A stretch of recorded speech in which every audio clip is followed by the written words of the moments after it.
that people fear what they don't understand. Yes. So when we're talking about empathy, a lot of times because people can't relate to the situation that they're going through, they fear it and they don't want to understand. And with most people, especially when they're trying to get away from something, they use their escape coping mechanism. So they try to escape from even wanting to understand. So they just avoid it. So in essence, when you have educators who don't understand the plight that some people have to walk through in this world, they fear it, they don't want to understand it, so they avoid it and they avoid the conversation. So when it's brought to that classroom, now what happens is that they don't want to even engage because they don't even know how to.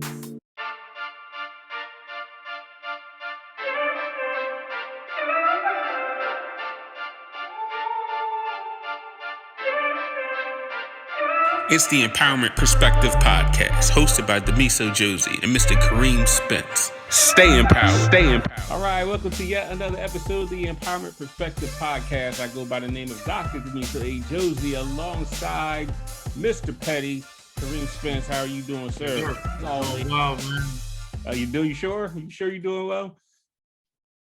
You don't have I'm doing good. I can't put my beard off. I'm doing good. Got you. Got rid of that COVID cut finally. I understand. We coming out of COVID. Also, we're joined by Jamie. How are you doing, Jamie? Doing well. How are you? I'm maintaining everything good with you and COVID and teaching and all that stuff. And I think your kids are back now. Both of you guys, your kids are back full. For you guys, full time, or are you now half time, right? Like half days. 5 half days. 5 half days. That's Yes. tough. All right. Well, you guys are adjusting. It's good to see you all. It's been a minute. We are in the end of our season 6 of our Empowerment Perspective podcast. So the way I want to go about this right now is just a general overview of season 6 of what your impression was. We had some pretty interesting guests on in season 6. So Moody Black was probably one of my favorite ones. Stand Tall Steve was another good one. Moody Black was definitely one of my favorite shows. It was funny. It wasn't what I was expecting it to be, but we had some good guests. Some of your former students came on. We had the young man that did the sports for us. He was really fun to have on, and I think that it was good for us to continue to do this, especially through COVID, through the pandemic. It gave our listeners something to listen to. It gave me something to look forward to doing, and coming together. And got you.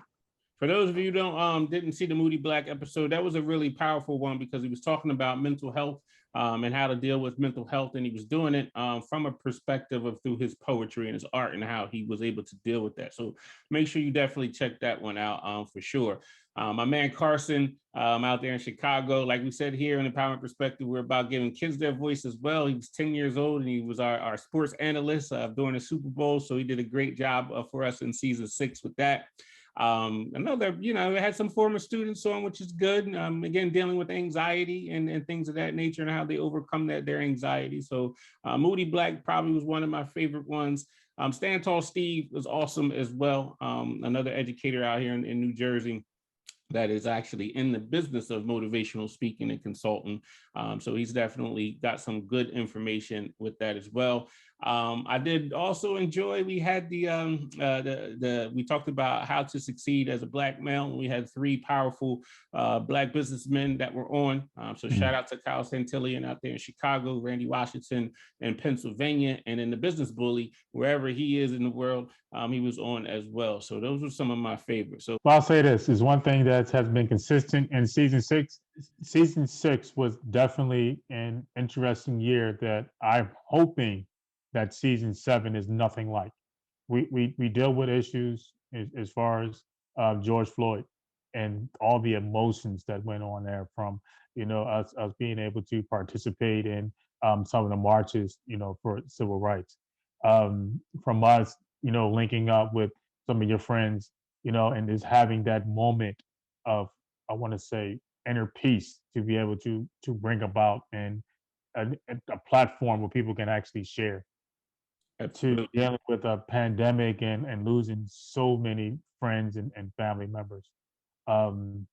It was a rough year, and even trying to put on a good face for the students and make it seem like everything is going to be okay, when we know deep inside that everything wasn't okay. So we went from opening up the school to closing down the school to opening up the school. So it was a tough year, but I'm hoping that season 7 is nothing like 6, and I'm looking forward to being able to put this way beyond us and being able to move.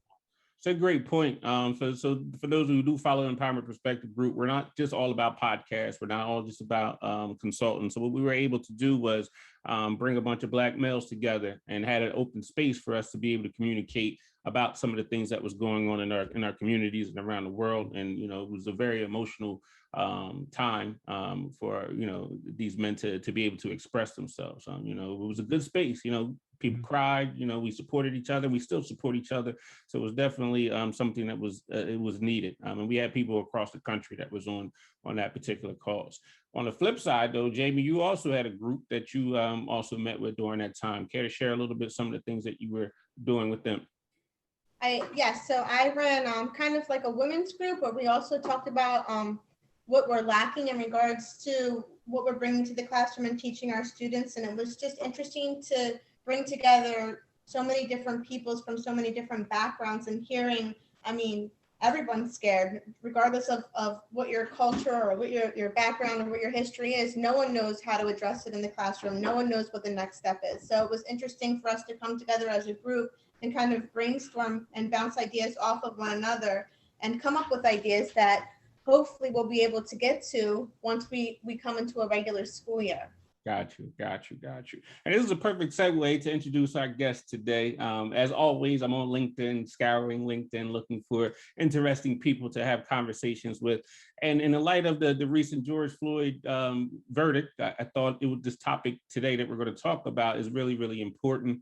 Although we dealt with it a lot during season 6, I think this episode we get to dive in a little bit more into that topic specifically about just, you know, the racial divide that exists in this country and how we can mend those things within the educational in educational space as well as in everyday space as well. But so I was looking through LinkedIn as I always do, and I came across an author. I actually picked up her book. I didn't finish it yet, but her book, Radical Empathy, Find a Pathway to Bridging Racial Divides. I started looking through there and I said, we have to have this lady on this podcast so we can dive in here and hopefully on the back end, we can come up with some tips for these educators on how to be able to have conversations with students that may not look like them, for example. And you may not understand, you know, some of their pain and emotions that they're going through. So Terry Givens, welcome to the podcast. Thanks for joining us. My pleasure, and thanks for inviting me. This already, just from what I've heard, I'm really interested in hearing more about what you guys have been doing. Awesome. So let's dive in. You have a book that you published, and I didn't read most of it and have enough time to finish it. But this is probably the first podcast ever that I actually took notes, because everything else is off the top of the head. So you know, I have my notes, a little bit of notes prepared, and I'll probably go off script. But let's talk about Radical Empathy. Why did you decide to write this particular book right now? So let me give you, because I know the people on the podcast probably haven't read my background, but I'm a professor of political science. I'm a first-generation college goer. My father was military, and I grew up in a place called Spokane, Washington, which unfortunately is infamous for people like Rachel Dolezal and all that, but I didn't know her or anything. So I grew up in Spokane, and you know, I always wondered, why did my parents have us grow up in Spokane? So for those who don't know, Spokane is less, when I was growing up, especially in the 60s and 70s, it was less than 1% Black. And we didn't spend a lot of time with relatives. And then, you know, I feel like I struggled with understanding, you know, why my parents made some of the choices they did. And so I started thinking about it, and, you know, actually I was really inspired by other books like Isabel Wilkerson's The Warmth of Other Suns. I started doing family genealogy. I visited where my mom grew up in Opelousas, Louisiana. I visited some of the civil rights sites around the country, kind of as in preparation for I knew I wanted to write something, but I needed this background understanding. And part of it was just, I talk about 6 steps to radical empathy. And the first step is willingness to be vulnerable.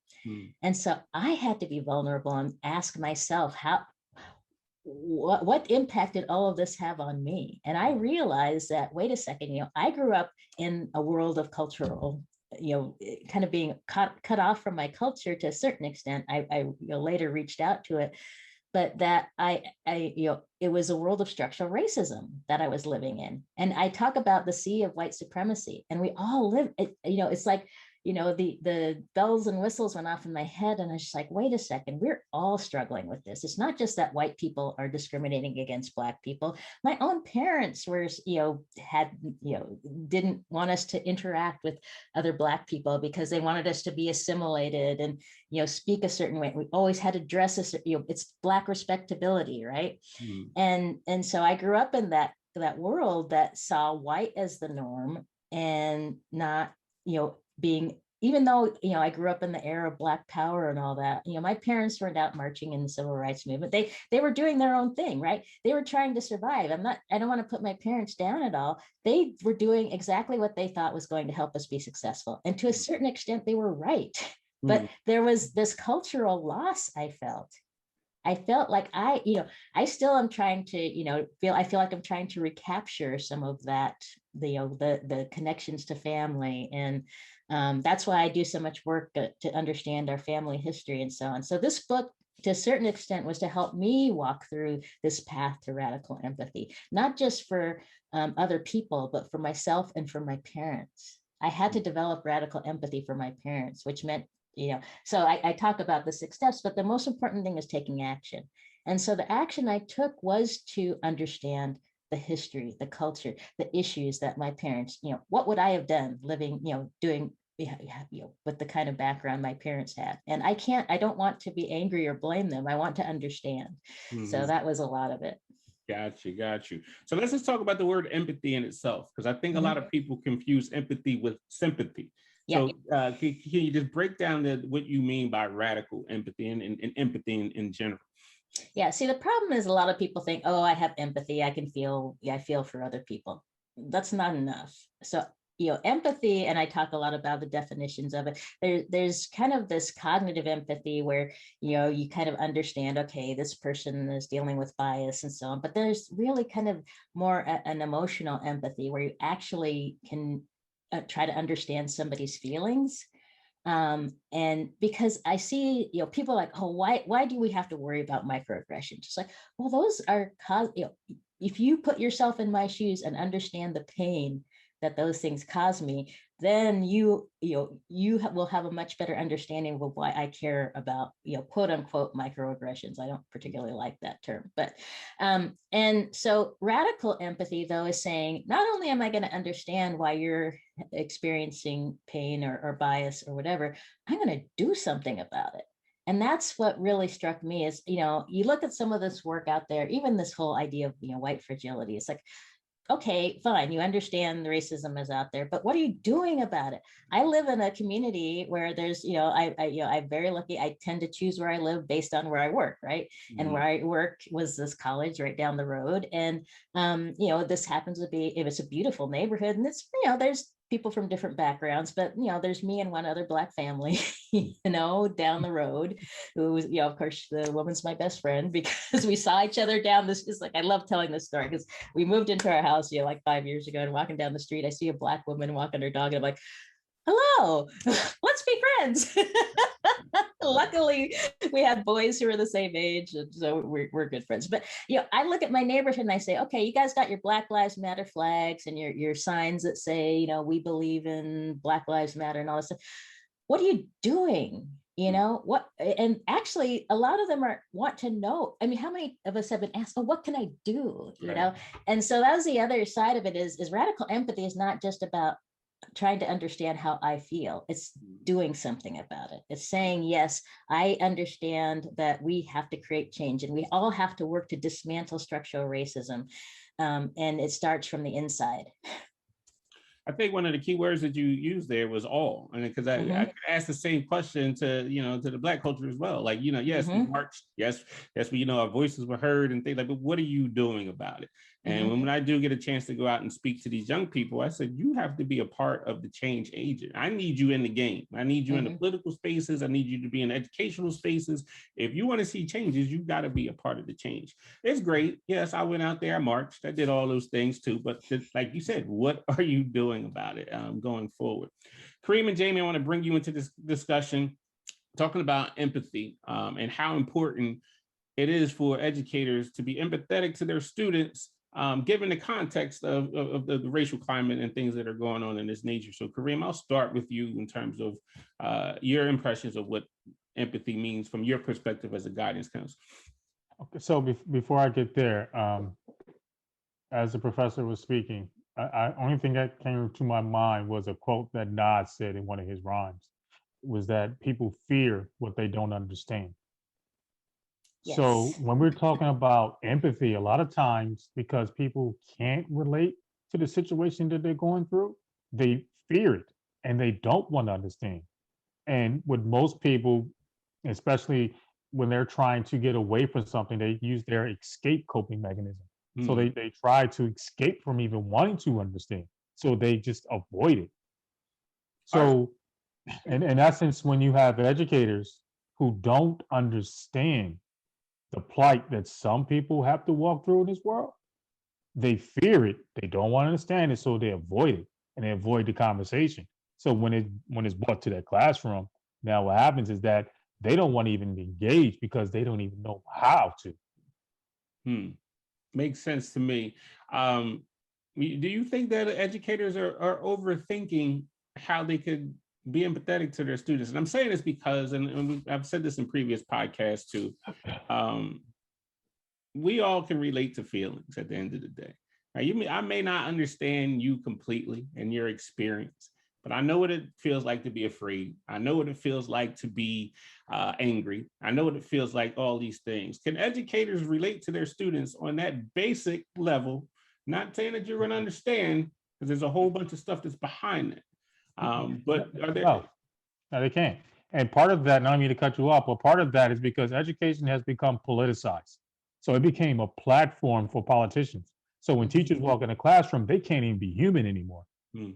They can't even think about having this word called feelings, because the minute that they do, not only do they get slapped on the hand, but they actually lose their teaching certificate. So now they don't even have employment anymore, and they just get thrown and tossed to the side because they actually are doing something that we all want people to do, which is to be human. Now, Jamie, inside the classroom, how can we become empathetic educators? Like, what's your perspective on it? Was that people fear what they don't understand. Yes. So when we're talking about empathy, a lot of times because people can't relate to the situation that they're going through, they fear it and they don't want to understand. And with most people, especially when they're trying to get away from something, they use their escape coping mechanism. So they try to escape from even wanting to understand. So they just avoid it.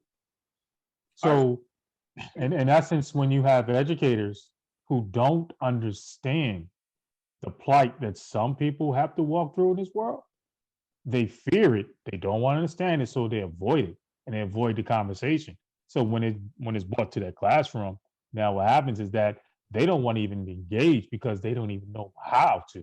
Actually, I think in the classroom, empathy is nothing more than perspective. It's understanding your students' perspectives and understanding their backgrounds before you can do anything else. And that just goes across the board. How can I expect you to listen to me and learn from me if I don't understand you as a human being and understand your perspective as well? So perspective in the classroom is what empathy is. It's knowing that everyone that's in that room has a backstory, has some sort of history that they're bringing to the classroom. And it's your job as a teacher to understand that and to recognize that before you can move forward. Got you. Perspective is a big thing as an educator. I mean, at the end of the day, when we're teaching, we're supposed to be giving multiple perspectives of whatever topic so that, the kids can see it from all different angles. It doesn't happen majority of the time. I do understand that. But I think in order to progress as a good educator, especially when we're dealing with, race and culture and things of that nature, is to be able to have multiple perspectives. But that involves you stepping outside of your comfort zone, admitting to your biases and your shortcomings and all that stuff too. So there is you have to be brave to be a great educator at the end of the day, and be willing to make those those adjustments and take those steps. Now, Terry, I want to get back to you because one of the things that you actually touched on a little bit earlier that I read in the book, you talked about this concept called imposter syndrome. Can you explain a little bit about what that is and how you dealt with it? Because I have similar, I guess I have a understanding of it from a different perspective, but I'll let you explain the imposter syndrome. Well, I'd been reading about this and actually feeling what I thought was imposter syndrome, which is especially being a first generation college goer, you get to a place like Stanford, which is where I went undergrad, and you just feel like you don't fit in. And maybe, and people will feed into that by, oh, you got in because of affirmative action, or you got in. And, I knew that wasn't right. I mean, I had a stellar record, et cetera, but you still get that, voice in the back of your head saying, but the reality is I realize it's not really imposter syndrome. What's happening is people are actually telling us we don't belong, right? And they're doing things to what I've experienced throughout my career is that when I succeed or get into a position of influence or power, people will start beating you up and stabbing you in the back. And so it's not imposter syndrome. It's actually people trying to undermine you. And once I realized that, then I could have a different perspective on it and say, okay, in general, it's easy to say it's imposter syndrome, but we also have to understand that there are people actively engaging in trying to undermine us. So, it makes a big difference. It's like, no, I'm not an imposter. I belong here. In fact, I worked harder to get here probably than most everybody else, especially white men who are in these positions. So, and I want to come back to I start with one chapter with that African proverb, which is you have to work twice as hard to get half as far as a white person, basically, especially a white male. And so, here we are working so hard to get into these positions. And then we want to say we have imposter syndrome. Well, no, it's not imposter syndrome. It's like you have to be way up here. And, there's the book by Ijeoma Oluo about mediocre white men. I mean, think about how easy it is for these people to get into these positions and get paid better and all this. And we have to work so hard.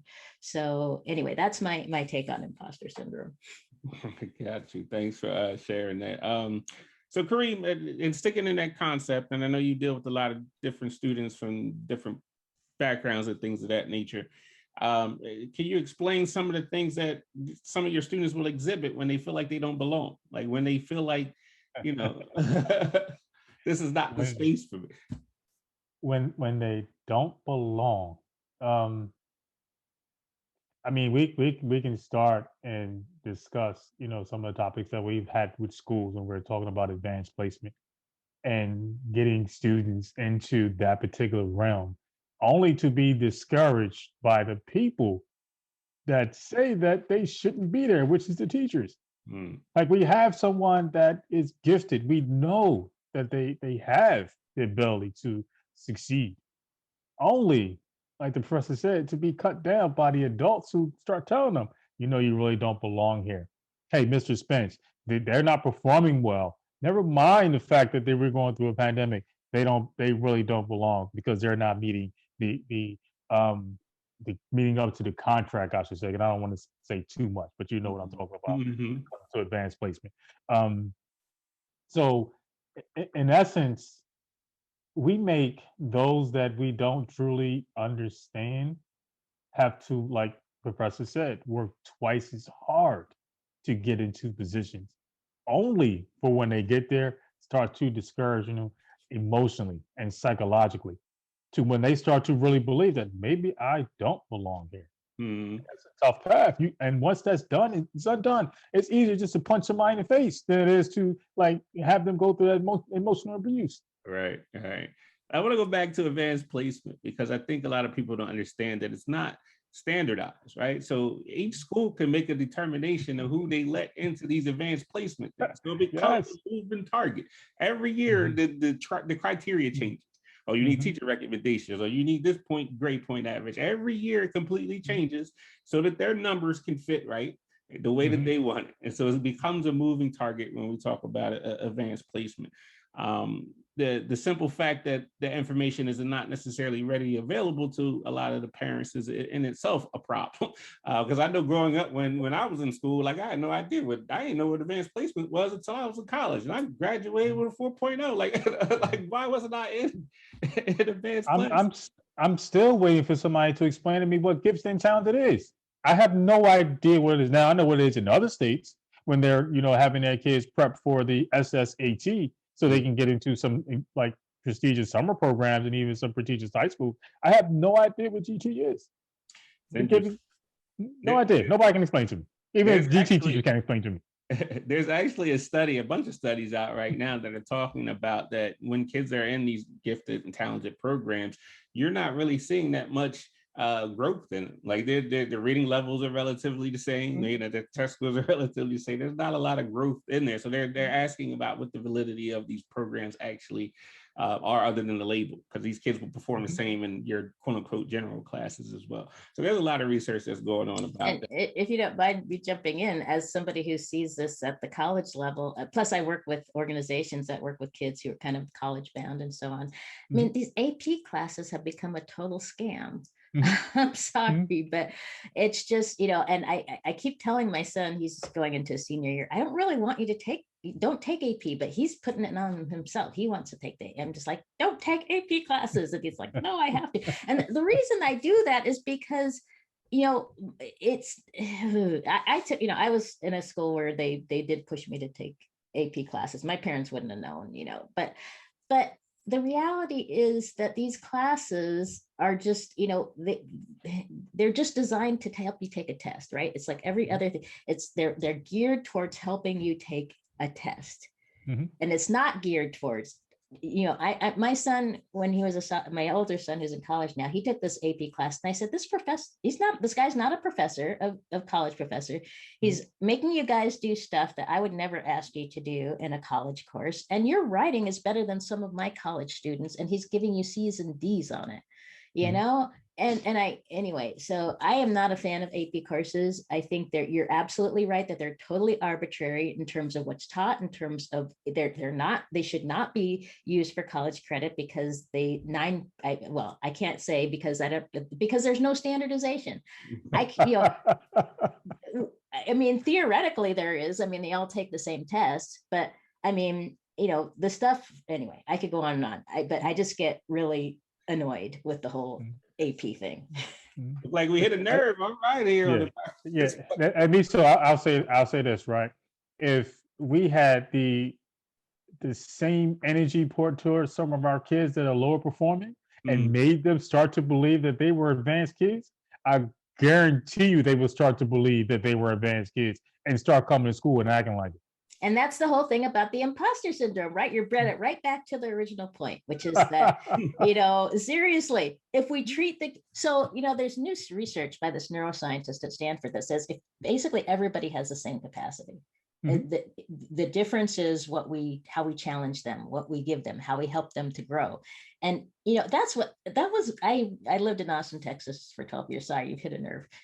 So I have to talk. That's what I do. I do stuff like that. But, so my son, when he was supposed to go to middle school, the school he was supposed to go to for our neighborhood school was a magnet school. And there was no way he was going to get into the magnet because every kid in the entire Austin in, unified school district applied to that magnet school. So I said, fine. But the other part of the school, it was very divided and segregated between the kids who were in the magnet and the kids who weren't. And it's like, I'm not going to put my son through that.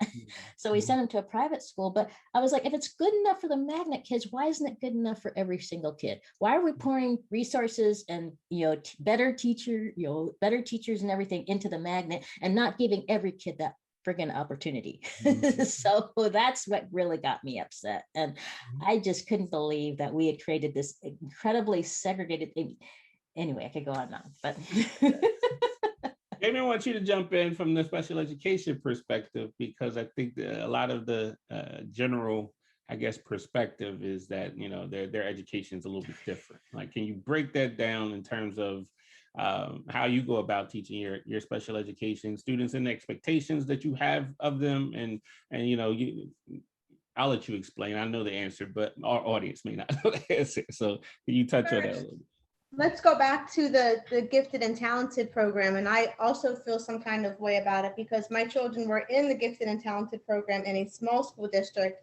And then when we moved into a larger school district last school year, we're not given the opportunity to even test to enter that GT program. So I'm not sure what happened from one district to another. Maybe they lost their wisdom somewhere in the move, but they were not eligible for the GT program. So I'm not quite sure how they figured that out. But in the special ed classroom, I feel like a lot of times teachers that aren't familiar with the special ed world think that we take their work and kind of water it down to be nothing at all. But in reality, I show some teachers what my children's work looks like, and their work is honestly a lot of times even more than what the expectations are in the gen ed classroom, because I have the time to sit with you, to work with you, to show you examples, and my bar is this high. So if you come into my classroom and you're working right here, I'm not coming down there. We're gonna fight back and forth until you come up to where I'm at, because I have the time and the energy to make sure that you get there. So I feel like a lot of times I want gen ed teachers to come into my classroom so that they can really see what kind of work is taking place there. It's interesting. Really good point. So all you educators out there, you should constantly be visiting classrooms and getting ideas and working with your colleagues. Me as an administrator, I'm always talking to other administrators and picking their brains. So you should definitely, I believe you should, as an educator, you should be a lifelong learner. If you're not reading something or if you're not exploring, then what are you in this profession for at the end of the day? You're doing these kids a disservice. I want to wrap this part of the podcast up, and Ms. Gibbons, if you can give our educators some advice who may be struggling with relating to students from a different culture, and how do we go about the process of bridging that gap from an educator standpoint? Well, if there's one thing I could get educators to do is to understand where they're coming from. And we all need to do that, right? Because I'm coming from a place of, maybe more privileged than others, so it's not necessarily just about race. It's understanding that I may make assumptions about my students, even in the college classroom, that I make because I'm coming from a certain place and a certain understanding. And so what I try to do, and I advise teachers in general to do, is to take a step back, take a look at your own internal biases, that have to do with, it may be because you were raised, in a more privileged environment, and maybe you had a better, my education is different from the education that my students have had. And so we need to really try to understand ourselves so that we can better understand our students, and how we are using our own frameworks to understand them, and instead try to understand from their perspective and get that connection going in a way that allows us to see them. We need to see our students, right? And not see them through this lens that we have created of the world. So that's my biggest piece of advice. Kareem, you got any questions? I know you probably got 1,000 things going in your head as usual. I mean, we've had like so many guests that it's becoming like a continuous conversation that educators really should change their perspective on how they see students. And not just like, these are kids. Like they haven't even grown, even been able to learn the world. They don't even have a driver's license, but we're making predictions of what their outcome is going to be in 10 to 15 years. Yeah, he ain't gonna be nothing. Look at it. Look how he dressed. Like, how can you say this is somebody's kid? So when we talk about empathy, how about this like starting and being able to treat someone else's child like you would want them to treat yours? Because a lot of times when yours is treated the same way, you get upset, you get angry. So yes, I think you guys have hit a nerve with me because I've seen so many young people become mistreated by those that consider themselves educated. And what are you actually educating them? To be like you? To have biases like you? To see the world with blinders on? Not even to consider someone else's feelings or what they may be going through? Well, how about this? The challenges that you have in life, so do young people. They come from worlds that you wouldn't even begin to understand, but yet they still show up every day looking to get ahead, looking to change their world perspective. And what do? We treat them just like the world does, Hmm. which is wrong. Hmm. Jamie, you have anything to add before we switch gears? So I feel like we have to remember why we come to school every day. And it's not to be friends with all of the teachers in the building, but it's to advocate for the students that are there. So you can't be afraid to unfriend or not be friends with or lose friends in the process if that means sticking up and standing up for students in your building that need you to be there, because we have to remember that when these children come to school, some of them don't have a mom or a dad or someone with a voice at home that's well spoken enough to speak out for them when they see something wrong. So you can't be afraid to step up and do that. And even if that means, not this person not liking you or that person not liking you or this person talking about you, go ahead and talk. But at the end of the day, I'm not here for you. I'm here for the students. And I think that that's the most important thing to remember. Good point. Excellent. So we're going to switch gears a little bit. I'm going to throw a curveball at Jamie and Kareem because they definitely would not prepare for this. I just thought about doing this right now because that's the way that I do.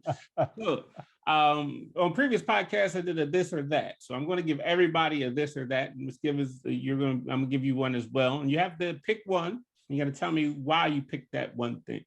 All right. So I am going to actually I'll start with Kareem. Mm-hmm. And I'm going to go light on you early. I'm going to do music. I'm going to say Jay-Z or Nas. Well, here's the thing. I have to go with consistency. And Nas had one really good album, classic. Put him in the GOAT debate. But Jay, I grew up with him. And I watched as he developed and as I developed. And I'm a huge fan of Hove simply because now we're talking about family issues. And for me, I can go back to Reasonable Doubt and that mindset, but also can I connect with him with the 444? And there are certain songs that even today, like you just need to have. Like he's so diverse in his music and even the other artists that he worked with.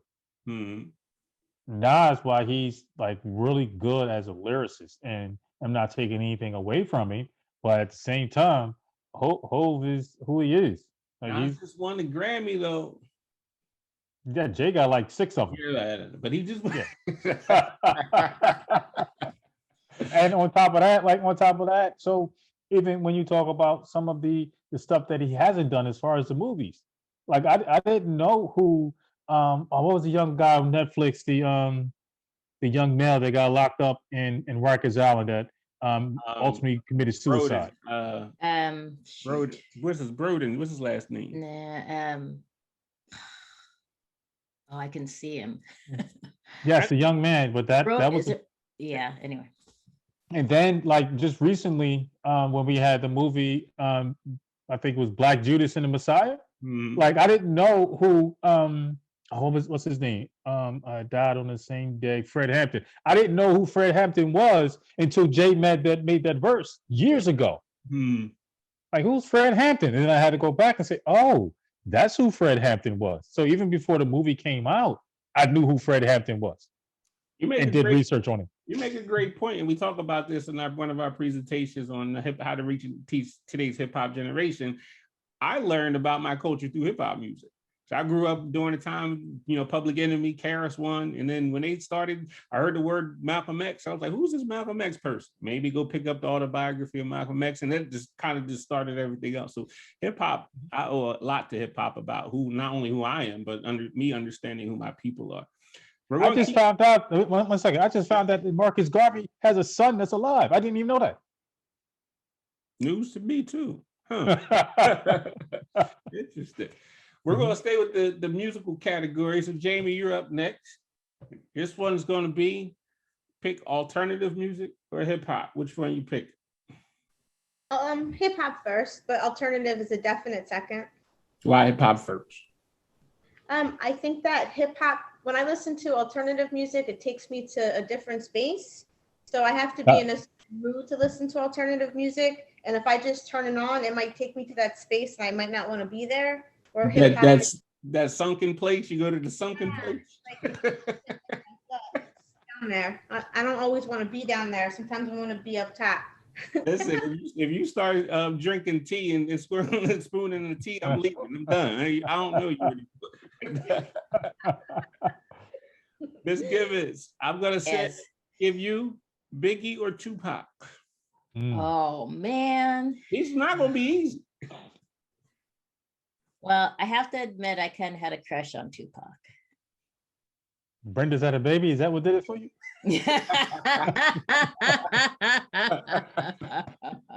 Actually, it was the movie Poetic Justice. Oh, I was thinking Juice, but go ahead. Yeah. So, all I remember in that movie is his nails was dirty. And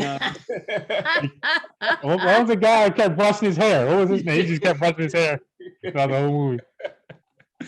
Oh man. All right. So we're gonna go with location.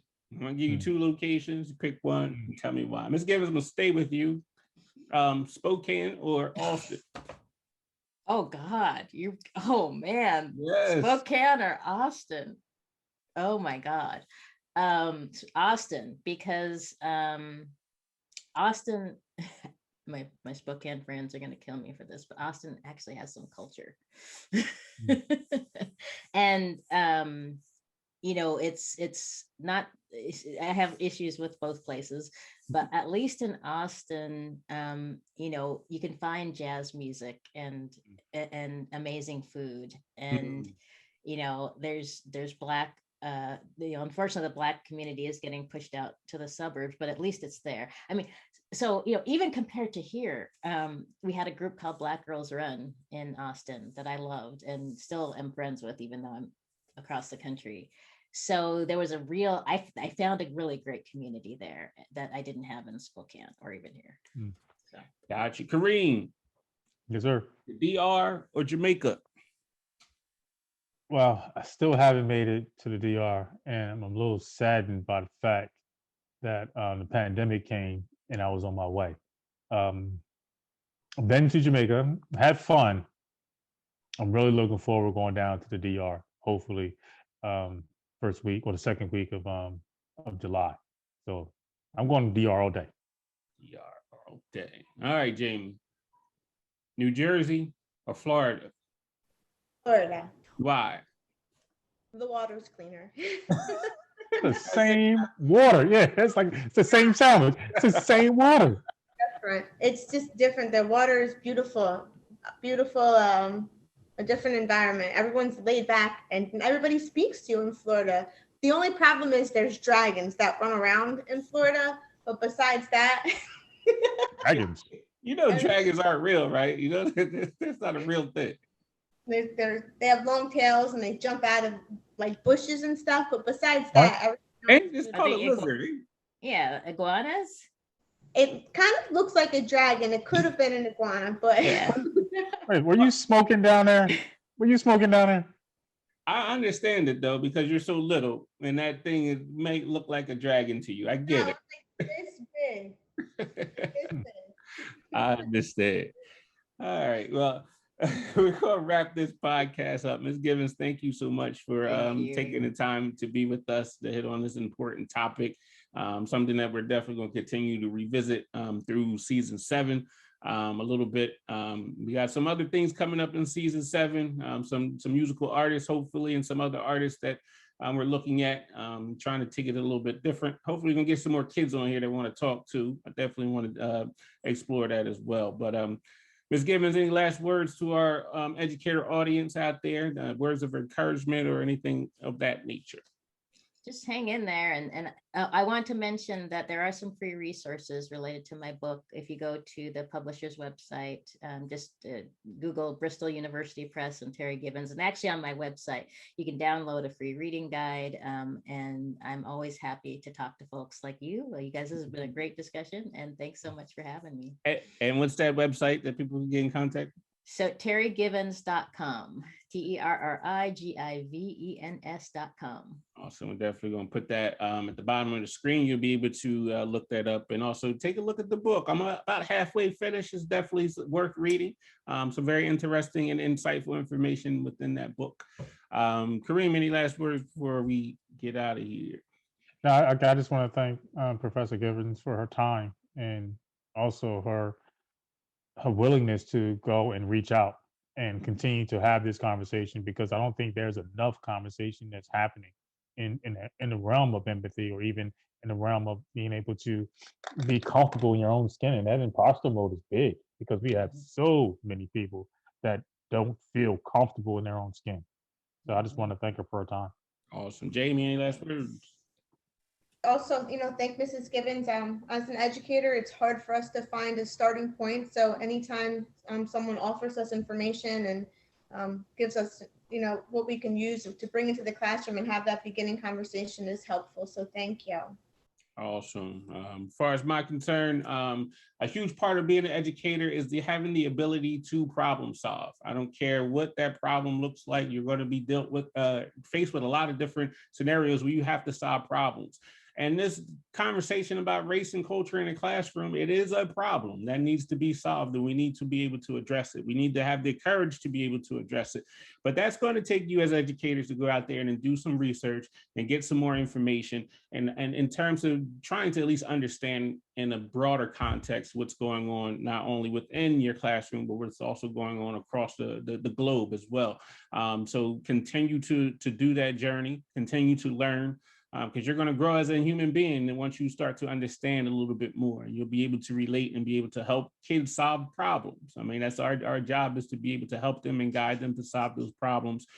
So don't be afraid to have these difficult conversations. I know there's school districts out there that kind of ignoring it and hoping it'll go away, but we have to have this conversation. We have to have these conversations with these children so that we can, at the very least, help them to navigate their feelings through this time of growth that they're going through.